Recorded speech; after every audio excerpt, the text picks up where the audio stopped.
Ito yung isa, mas malapit. Akala ko magla-landing dito sa harap namin kasi bumaba siya. Doon yata sa kabila. Yan, nakita nyo yung ano. Oh yan, nandyan yung apoy, makita. Ganyan siya kababa. Tapos, sa parang bababa na rin siya. Doon banda. Baka ano, ang daming sasakyan. Aying! Poor Arya. Okay, we gotta keep going. Ayan, bumaba na! Ayan! Bababa nga siya. Doon banda sa kabila. Sayang hindi dito. Ayan. Bababa na talaga siya.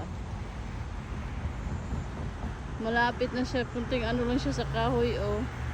Mataas lang ng kunti. Ala, baka dito pupunta yan. Ano yung bababa? Baka dito yan maglanding. Malit na talaga kami. Ako nito sa work. Kasi nandito pa ako. I need to prepare pa.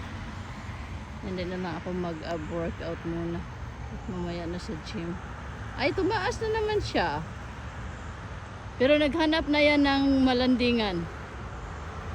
Sana dito banda. Diyan. Hindi siya dito banda. Doon yan sa kabila landing. Pero ang ganda ng kulay, oh. Red na red.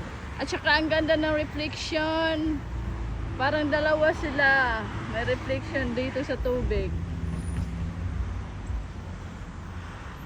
Parang dalawa siya tingnan.